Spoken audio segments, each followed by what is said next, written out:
लोमड़ी का फैसला। एक समय की बात है।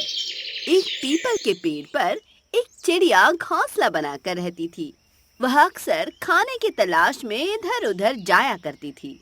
एक दिन जब वो खाने की तलाश में निकली, तो वह अपने घोंसले से बहुत दूर चली गई। उड़ते-उड़ते उसे वहां एक मक्के का खेत दिखाई देता है, जो काफी बड़ा होता है। वह पास जाकर देखती है, तो उसे वहां काफी सारे पके मक्के दिखाई देते हैं। चिड़िया सोचती है, वाह! इतने सारे पके मक्के हैं। अब तो कई दिनों तक खाने का इंतजाम हो गया। क्योंकि चिड़िया अपने घोंसले से काफी दूर आ गई थी, वह बार-बार मक्कों के लिए इतनी दूर आ जा नहीं सकती थी। तो उसने पास के ही एक पेड़ पर रहकर मक्के के खेत में दाने चुगने का सोचा। वह पूरे दिन मक्के के खेत में दाना चुगती और रात होने पर पास ही के पेड़ पर जाकर रहती। ऐसा करते-करते कुछ महीने बीते ही थे कि एक दिन एक किसान आता है और सारी फसल काट कर ले जाता है। अब चिड़िया के पास खाने के लिए वहाँ कुछ नहीं बचता है, अतः वह वापस अपने घोंसले के लिए निकल जाती है। अपने घोंसले पर वापस आकर देखती है कि वहाँ उसके घोंसले में एक गिलहरी आकर रह रही है। चिड़िया गिलहरी को वहाँ से जाने के लिए कहती है, अरे ओ गिलहरी, तुम कौन हो और यहाँ मेरे घोंसले में क्यों रह रही हो? चलो जाओ यहाँ से। मैं गिल्ली गिलहरी हूँ, यह मेरा घर है। तुम कौन होती हो मुझे यहाँ से चले जाने के लिए कहने वाली?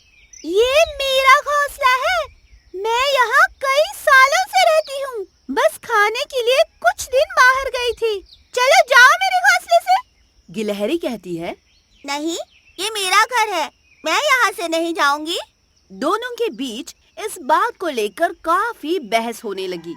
झगड़ा बढ़ने के कारण वहाँ आसपास कई अन्य जानवर इकट्ठा होने लगे। इधर झगड़े का कोई समाधान न निकलने पर चिड़िया और गिलहरी ने दूसरे जानवरों से इस विषय पर मदद लेने की सोची। वह दोनों एक बंदर के पास गए और उसे सारी बात बताई।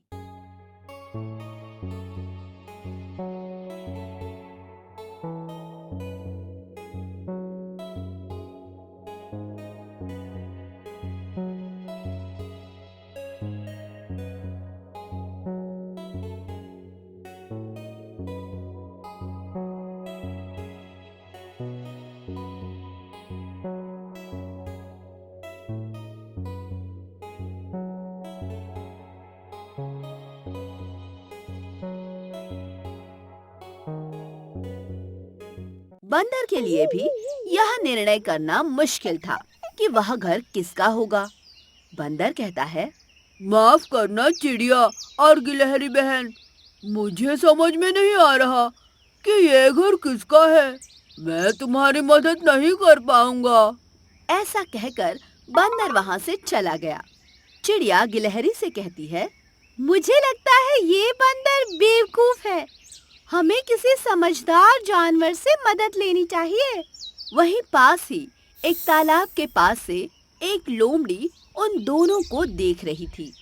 वह लोमड़ी बहुत ही दुष्ट और चालाक होती है। वह उन दोनों को खाने की सोचती है। वह एक योजना बनाती है। योजना के अनुसार वह अपनी आंखें बंद कर लेती है और ध्यान लगाने का नाटक करने लगती है। थोड़ी देर बाद चिड़िया और गिलहरी की नजर उस लोमड़ी पर पड़ती है। चिड़िया कहती है, वह देखो, एक लोमड़ी। वह बहुत समझदार मालूम पड़ती है। चलो उससे मदद मांगते हैं।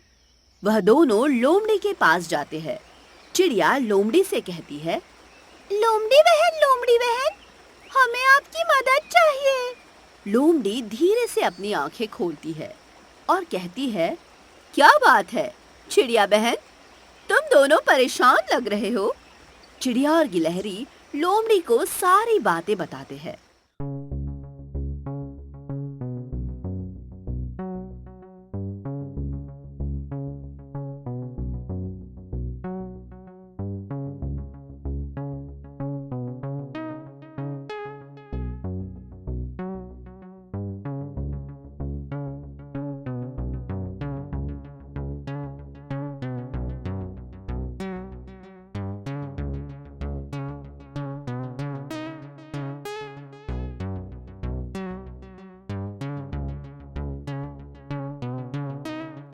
उनकी बातें सुनकर लोमड़ी कहती है, हाँ, यह तो बहुत कठिन लग रहा है। अच्छा, ऐसा करते हैं, मैं एक एक करके तुम दोनों से पेड़ के पीछे पूछताछ करूंगी, जिससे यह पता चल जाएगा कि वह घोंसला किसका घर है। वह एक एक करके दोनों को पेड़ के पीछे ले जाती है और उन्हें मार कर खा जाती है। इस कहानी से हमें यह सीख मिलती है कि हमें अपने आपसी झगड़ों को शांति से हल करना चाहिए। किसी दूसरे पर आंख मूंद कर विश्वास करना खतरनाक हो सकता है।